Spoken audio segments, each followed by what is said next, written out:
الحمد لله رب العالمين والصلاة والسلام على أشرف الأنبياء والمرسلين نبينا محمد وعلى آله وصحبه أجمعين أما بعد السلام علیکم ورحمۃ اللہ وبرکاتہ۔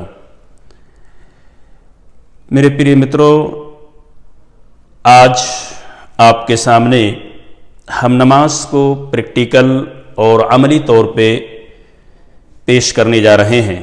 اللہ تبارک تعالیٰ سے دعا ہے کہ اللہ تبارک تعالیٰ ہم سب کو نبی اکرم صلی اللہ علیہ وسلم کے بتائے ہوئے طریقے کے مطابق نماز پڑھنے کی توفیق عطا فرمائے، آمین۔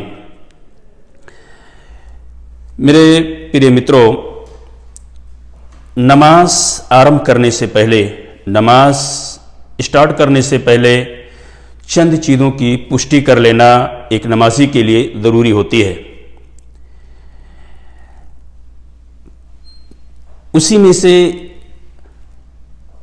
یعنی چند چیزیں جو ہیں جس کی پشٹی کرنا ضروری ہے، تمام قسم کی چھوٹی بڑی اپوترتا سے پوترتا پراپت کر لینا، یعنی کہ انسان کو اگر ایسی کوئی چیز اس کے اوپر آ گئی ہے جس سے غسل کر لینا، اسنان کرنا اس سے واجب ہے تو اسنان کر لینا چاہیے۔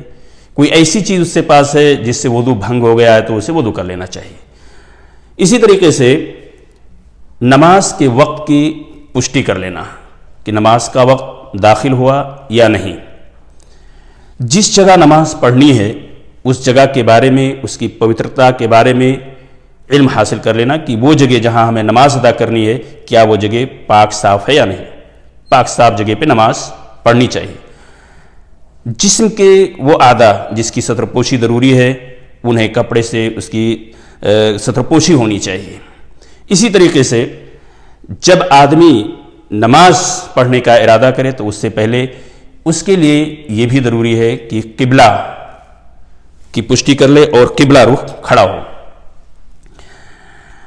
اور ایک شخص جو مستطیع ہے، کھڑے ہونے کی طاقت رکھتا ہے، اس کے لیے ضروری ہے کہ وہ کھڑے ہو کر نماز پڑھے، کیونکہ یہ چیز نماز کے ارکان اور آدھار میں سے ایک ہے۔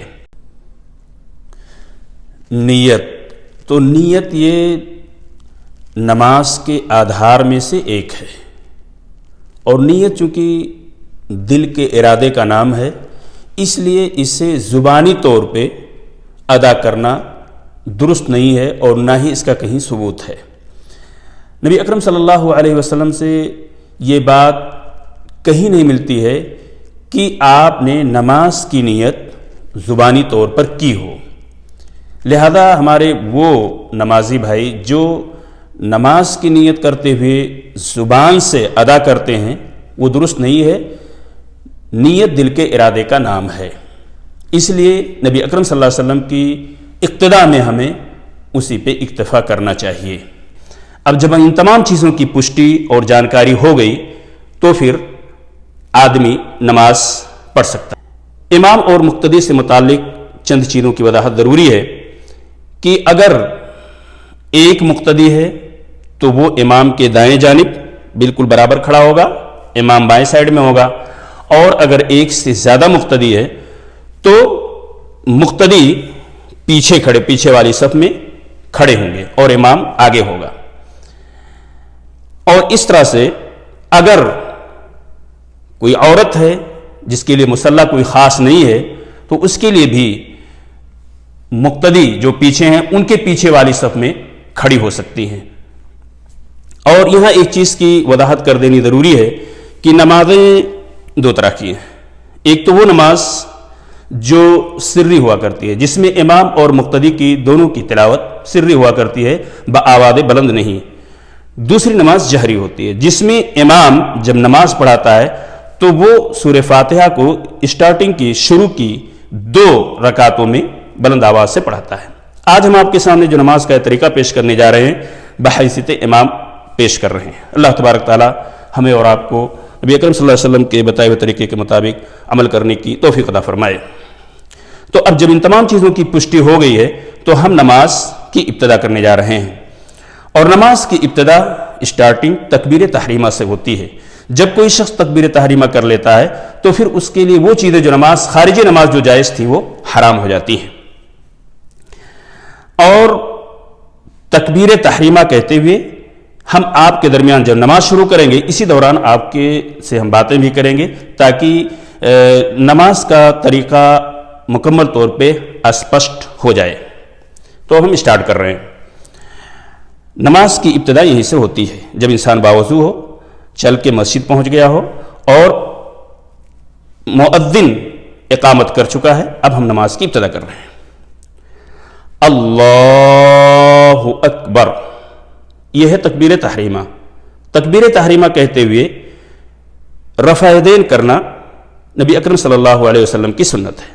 رفع یدین کہاں تک کریں گے؟ کندھے، یہ جو کندھا ہے کندھے کے برابر یا کان کے لو تک۔ یہاں پہ دیکھنے میں آتا ہے کہ بہت سارے ہمارے بھائی ایسے ہیں جب وہ نماز پڑھتے ہیں تو نماز کے دوران جب رفع یدین کرتے ہیں تو گویا کہ وہ ضروری سمجھتے ہیں کہ ہاتھ کو کان سے ٹچ کریں، حالانکہ یہ درست نہیں ہے، اس کا کہیں کوئی ثبوت نہیں ہے۔ کندھے کے برابر یا کان کے لو تک اٹھا لینا یہی کافی ہے۔ اس طرح اللہ اکبر، یہ تکبیر تحریمہ ہے۔ تکبیر تحریمہ کے بعد نمازی کی نگاہ بالکل سجدے کی جگہ پر ہونا چاہیے۔ اب ہاتھ رکھنے کی باری، جب تکبیر تحریمہ ہو گئی تو ہاتھ کہاں رکھنا چاہیے؟ وائل بن حجر رضی اللہ تعالی عنہ، صحیح اور سنن کی جو روایات ہیں اس سے جو بات ثابت ہوتی ہے، ہاتھ کو سینے پر رکھنا چاہیے، اور وہ اس طرح سے کہ داہنے ہاتھ کی کلائی بائیں ہاتھ کی کلائی پر ہو۔ سینے پہ رکھنا چاہیے، نہ تو نیچے اور نہ ہی بہت زیادہ اوپر۔ یہ نبی اکرم صلی اللہ علیہ وسلم کی احادیث سے ثابت شدہ چیز ہے، اور اسی لیے ہمیں ہاتھ دونوں ہاتھوں کو سینے پر رکھنا چاہیے۔ اسے ہم جہری نماز سمجھ کر پڑھا رہے ہیں۔ تو تکبیر تحریمہ کے بعد دعائے استفتاح پڑھنی چاہیے۔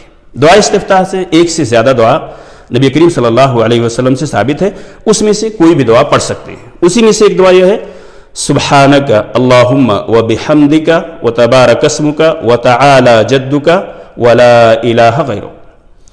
دعائے استفتاح کے بعد تعوذ اور تسمیہ، کیونکہ اس کے بعد ہم سورۃ الفاتحہ کی تلاوت کریں گے، اور اس کے بعد جو قرآن سے میسر ہو، چھوٹی سورہ یا قرآن سے جو بھی میسر ہو پڑھیں گے۔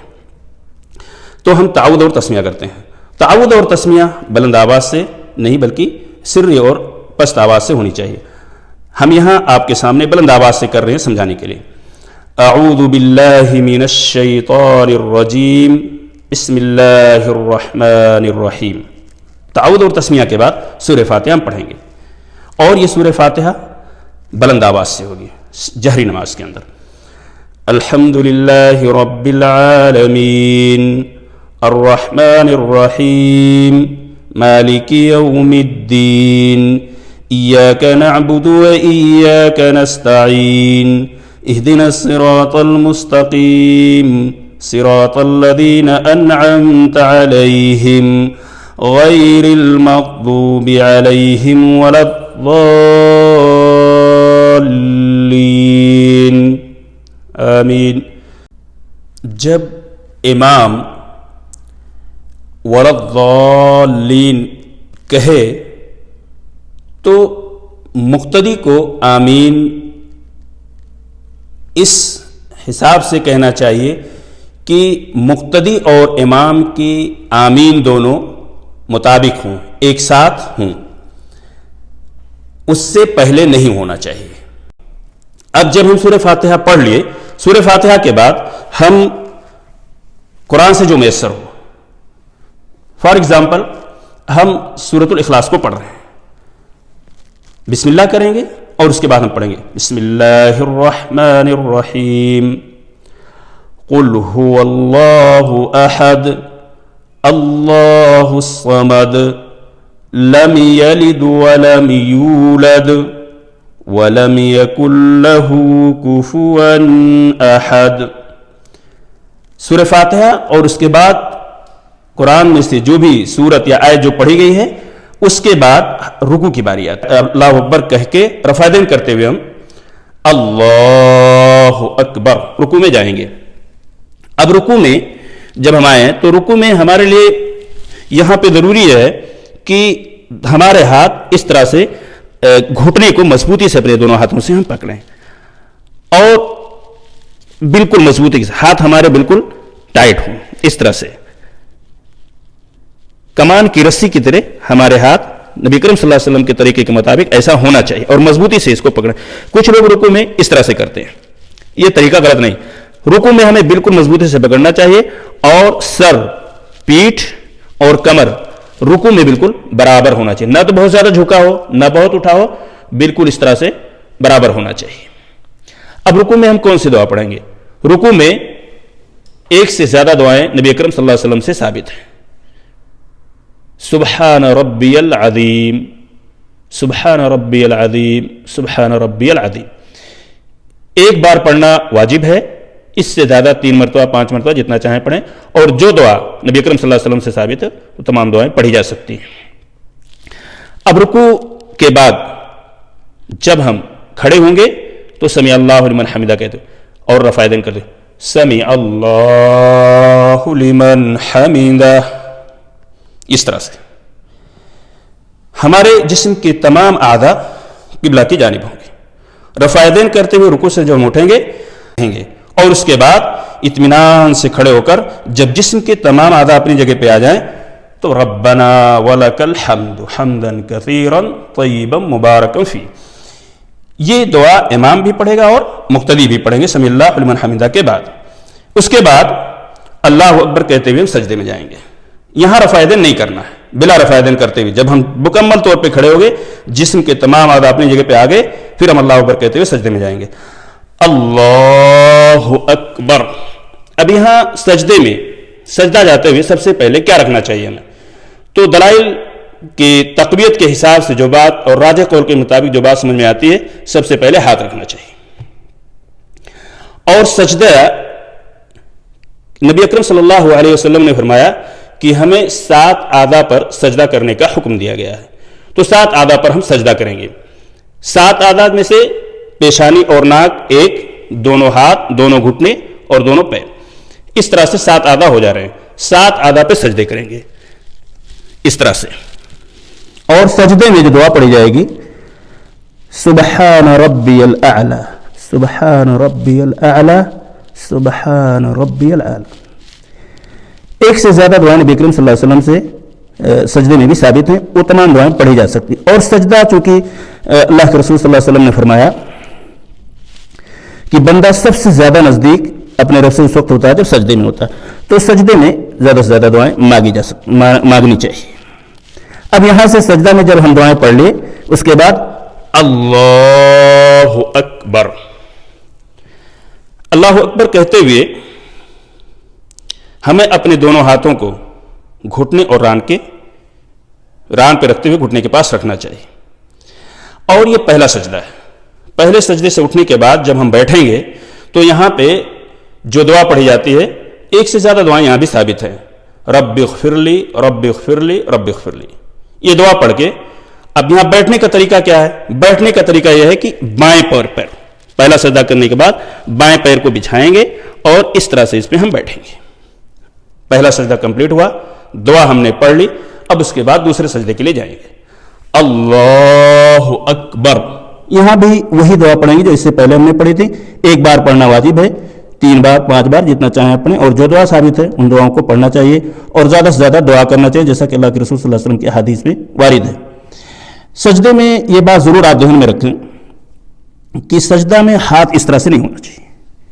ہاتھ بالکل اس طرح سے پہلو سے بھی ٹچ نہیں ہونا چاہیے. یہ طریقہ ہے اور اس طرح سے سجدہ کرنا چاہیے. یہ دوسرے سجدے سے اٹھتے ہیں اللہ اکبر. کتنے ہمارے نمازی ایسے ہوتے ہیں جو دوسرے سجدے اٹھتے فوراً اللہ اکبر کہہ کے اٹھ جاتے ہیں. یہ طریقہ غلط ہے. دوسرے سجدے سے فراغت کے بعد اطمینان سے, بہت دیر نہیں, بس اتنا بیٹھنا چاہیے کہ جسم کے جتنے بھی اعضاء ہیں سب اپنی جگہ پہ آ جائیں اور اللہ اکبر کہتے ہوئے اللہ اکبر کہہ کے بیٹھے اطمینان سے, پھر اس کے بعد قیام کے لیے کھڑے ہو جائیں. اور اسی طرح سے ہاتھ, اپنے دونوں ہاتھ سینے پر باندھیں جو پہلی رکعت میں آپ نے کیا تھا۔ اس دوسری رکعت میں بھی جو جس طرح سے ہم نے پہلی رکعت میں سورہ فاتحہ پڑھی تھی، سورہ فاتحہ کے بعد یعنی سورہ فاتحہ یہاں پڑھتے ہوئے نہ تو ہمیں دعائے ثنا پڑھنی ہے، دعائے استفتاح نہیں پڑھنی ہے، بلکہ بسم اللہ کرنا ہے، اعوذ باللہ بھی نہیں پڑھنا، بسم اللہ کر کے سورۃ الفاتحہ بسم اللہ الرحمن الرحیم سورۃ الفاتحہ پڑھیں گے۔ سورۃ الفاتحہ کے بعد قرآن سے جو میسر ہو کوئی آیت سورت پڑھیں گے، اور اس کے بعد پھر ہم رکوع میں جائیں گے۔ اللہ اکبر،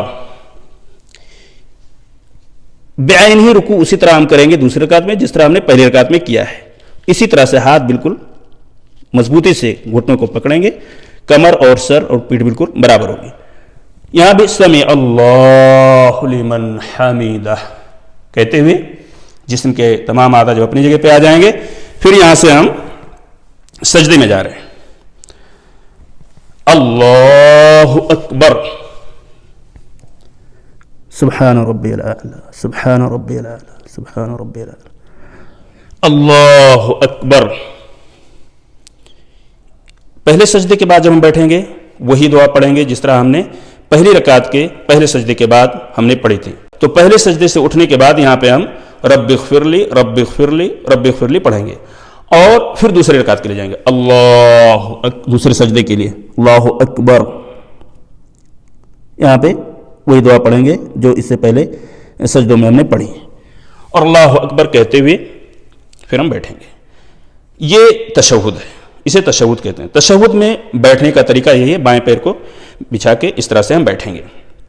نبی اکرم صلی اللہ علیہ وسلم جب تشہد میں بیٹھتے تھے تو آپ داہنے ہاتھ کی دونوں انگلیوں کو اس طرح کر کے بائیں اور بیچ کی انگلی اور انگوٹھے سے اس طرح سے گرہ بنا کے آپ گھٹنے راند پہ رکھتے ہوئے گھٹنے کے پاس اس طرح سے رکھتے تھے دائرہ بنا کے۔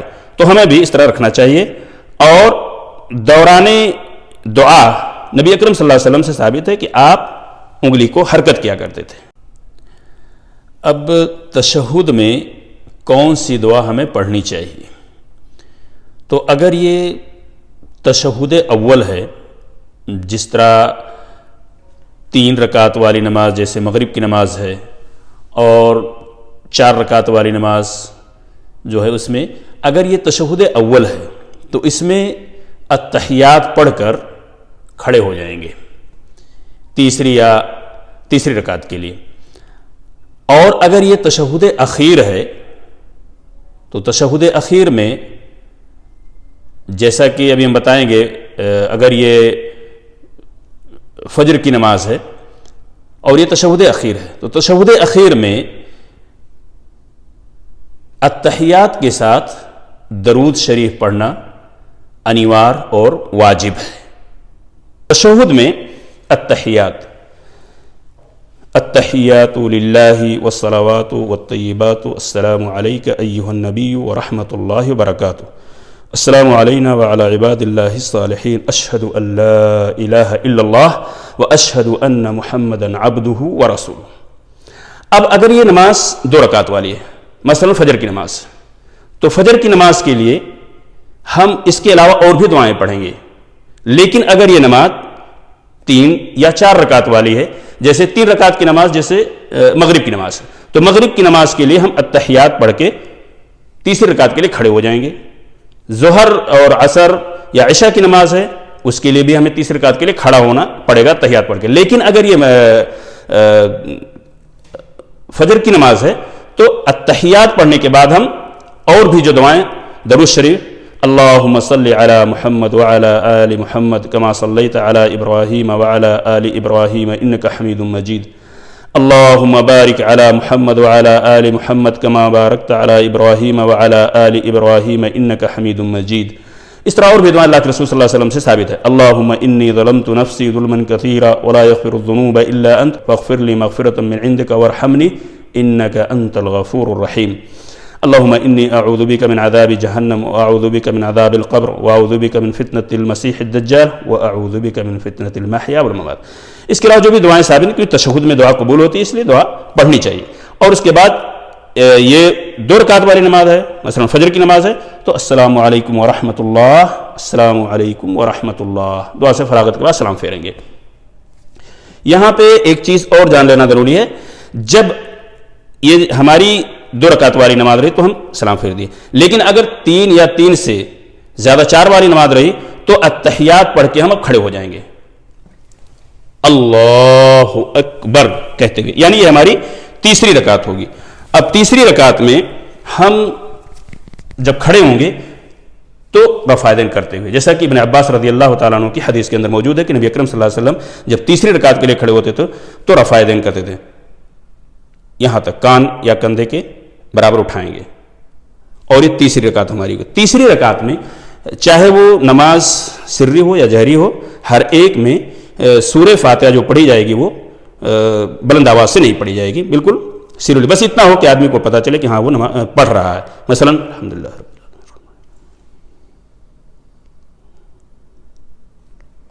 ایسا معلوم ہو کہ سورۃ الفاتحہ یا کچھ آدمی پڑھ رہا ہے۔ سورۃ الفاتحہ ظاہر سی بات جب تیسری رکعت میں جب ہم پڑھیں گے تو صرف یہاں بسم اللہ کر کے تیسری رکعت کے لیے کھڑے ہوں گے، رفع یدین کرتے ہوئے بسم اللہ الرحمن الرحیم سورۃ الفاتحہ پست آواز سے پڑھیں گے۔ کمپلیٹ کرنے کے بعد سورۃ الفاتحہ اللہ اکبر، بالکل اسی طرح سے ہم رکوع کریں گے، رکوع میں وہی دعا پڑھیں گے جیسے پہلے ہم رکوع میں پڑھیں، اور یہاں سے سمع اللہ لمن حمیدہ ربنا ولک الحمد حمدا کثیرا طیبا مبارکا فیہ، تمام دعائیں جس طرح ہم نے پہلی رکعت میں پڑھی۔ اب اگر یہ 3 رکعت والی نماز ہے تو 2 سجدے کرنے کے بعد ہم تشہد میں بیٹھ جائیں گے اور وہ آخری تشہد ہوگا۔ لیکن اگر یہ نماز جیسے مغرب کی نماز ہے، لیکن اگر یہ ظہر عصر یا عشاء کی نماز ہے تو ہم پھر تیسری رکعت پڑھ کے کھڑے ہو جائیں گے چوتھی رکعت کے لیے۔ چوتھی رکعت میں بھی ہم وہی عمل کریں گے جس طرح ہم نے تیسری رکعت میں کیا، بسم اللہ کہہ کر سورۃ الفاتحہ پڑھیں گے، رکوع میں جائیں گے، اور رکوع میں تمام وہی دعائیں پڑھیں گے، ویسے ہی رکوع کریں گے جس طرح پہلی رکعت میں ہم نے رکوع اور دعائیں پڑھی ہیں۔ اس کے بعد ہم چوتھی رکعت کمپلیٹ کرنے کے بعد جب چوتھی رکعت کمپلیٹ ہوگی کھڑے ہو گئے، جب ہم سجدے کے لیے جائیں گے تو رفع یدین نہیں کرنا ہے، اللہ اکبر۔ اب یہاں پہ ویسے ہی سجدہ کرنا، پہلا سجدہ اور دوسرا سجدہ۔ اب یہ ہمارا آخری تشہد ہوگا۔ اگر وہ مغرب کی نماز ہے 3 رکعت ہم پڑھ کے بیٹھے ہیں، یا وہ عشاء ظہر اور عصر کی نماز ہے تو ہم 4 رکعت کے لیے بیٹھے ہیں۔ تشہد میں یا آخری تشہد میں بیٹھنے کا جو طریقہ ہے نبی اکرم صلی اللہ علیہ وسلم سے جو ثابت ہے وہ یہی ہے کہ آپ بائیں پیر کو اس طرح سے داہنے پیر کے نیچے سے نکال لیتے ہیں، اس طرح بیٹھنا چاہیے، اور داہنے پیر کی انگلیاں بالکل قبلہ رخ ہونی چاہیے۔ ویسے ہی بعین ہی گرہ بنا کر ہمیں اپنے ہاتھوں کو ران پر گھٹنے کے پاس رکھنا چاہیے، اور وہ تمام دعائیں التحیات سے لے کر درود اور اس کے علاوہ جو نبی کریم صلی اللہ علیہ وسلم سے دعائیں ثابت ہیں ان تمام دعاؤں کو پڑھنا چاہیے، جس طرح ہم نے فجر کی نماز 2 رکعت مان کر پڑھی تھی، اور یہ تشہد اخیر ہوگا۔ تشہد اخیر میں جب تمام دعاؤں سے ہم فارغ ہو گئے تو ہم سلام پھیریں گے، یعنی التحیات پڑھیں گے، التحیات للہ والصلوات والطیبات والسلام علیک ایہا النبی ورحمۃ اللہ وبرکاتہ، السلام علینا وعلی عباد اللہ الصالحین، اشہد ان لا الہ الا اللہ واشہد ان محمدا عبدہ ورسولہ، اللہم صل علی محمد وعلی آل محمد کما صلیت علی ابراہیم وعلی آل ابراہیم انک حمید مجید، اللہم بارک علی محمد وعلی آل محمد کما بارکت علی ابراہیم وعلی آل ابراہیم انک حمید مجید، اللہم انی ظلمت نفسی ظلما کثیرا ولا یغفر الذنوب الا انت فاغفر لی مغفرة من عندك وارحمنی انك انت الغفور الرحیم، اللہم انی اعوذ بک من عذاب جہنم واعوذ بک من عذاب القبر واعوذ بک من فتنة المسیح الدجال واعوذ بک من فتنة المحیا والممات۔ اس کے علاوہ اور بھی دعائیں پڑھی جا سکتی ہیں تشہد میں، جیسا کہ میں نے بتایا کہ دعا کی قبولیت ہوتی ہے، دعا مقبول ہوتی ہے، تو دعا سے جب فارغ ہو جائے آدمی تو داہنے جانب السلام علیکم ورحمۃ اللہ، السلام علیکم ورحمۃ اللہ، اس طرح سے نماز کمپلیٹ ہو گئی۔ اب نماز کمپلیٹ کرنے کے بعد اگر امام ہے تو امام داہنے جانب سے مڑ کر مقتدی کی طرف بیٹھ جائے، یا بائیں جانب کی طرف سے بھی مڑ کر مقتدی کی طرف رخ کرنا چاہیے۔ اب بہت سارے لوگ نماز کے فوری بعد بہت ساری بدعات کرتے ہیں، اپنے ماتھے پہ ہاتھ رکھتے ہیں اور طرح طرح کی چیزیں کرتے ہیں، لیکن نبی اکرم صلی اللہ علیہ وسلم سے جو چیز ثابت ہے فرض نمازوں کے بعد جو اذکار ہیں، جو ثابت شدہ اذکار ہیں، انہیں پڑھنا چاہیے. جب سلام پھیرتے تھے تو استغفر اللہ استغفر اللہ استغفر اللہ، اور اس کے بعد پڑھتے تھے اللہم انت السلام ومنک السلام تبارکت یا ذا الجلال والاکرام لا الہ الا اللہ وحدہ لا شریک لہ لہ الملک ولہ الحمد وہو علی کل شیء قدیر اللہم لا مانع لما اعطیت ولا معطی لما منعت ولا ينفع ذا الجد منک الجد اللہم اعنی علی ذکرک وشکرک وحسن عبادتک لا حول ولا قوة الا باللہ ولا نعبد الا ایاہ لہ النعمت ولہ الفضل ولہ الثناء الحسن. 33 بار سبحان اللہ، 33 بار الحمدللہ، 33 بار اللہ اکبر، اور لا الہ الا اللہ وحدہ لا شریک لہ لہ الملک ولہ الحمد وہو علی کل شیء قدیر. اس کے علاوہ اور بھی جو دعائیں ثابت ہیں پڑھنی چاہیے. ناظرین، ایک بات یہاں پہ واضح کر دینا مناسب ہوگا کہ تمام کوئی بھی اپاسنا ہو، کوئی بھی عبادت ہو، اس وقت تک قابل قبول نہیں ہوتی ہے جب تک اس کے اندر دو چیزیں نہ پائی جائیں. پہلی چیز اخلاص، یہ عمل جو کیا جا رہا ہے اللہ تبارک تعالیٰ کی رضا جوئی کے لیے ہو، کوئی بھی عبادت. اور دوسری چیز نبی اکرم صلی اللہ علیہ وسلم کے بتائے ہوئے کیے ہوئے طریقے کے مطابق ہو. اگر اس میں ذرا بھی خلل ہوا تو عبادت قبول نہیں ہوگی. اگر اخلاص نہیں پایا گیا تو بھی نماز نہیں ہوگی، تب بھی کوئی عبادت قبول نہیں ہوگی. اگر نبی اکرم صلی اللہ علیہ وسلم کے بتائے ہوئے طریقے کے خلاف ورزی کی گئی تب بھی وہ عبادت قابل قبول نہیں ہوگی. اللہ تبارک تعالیٰ سے دعا ہے یعنی ان تمام اخلاص اور متابعہ دونوں کا پایا جانا بیک وقت ضروری ہے. اللہ تبارک تعالیٰ سے دعا کہ اللہ تعالیٰ ہماری تمام عبادتوں کو نبی اکرم صلی اللہ علیہ وسلم کے فرمان کے مطابق عمل کرنے کی توفیق کے ساتھ ساتھ قبولیت کا درجہ عطا فرمائے. آمین. السلام علیکم ورحمۃ اللہ وبرکاتہ.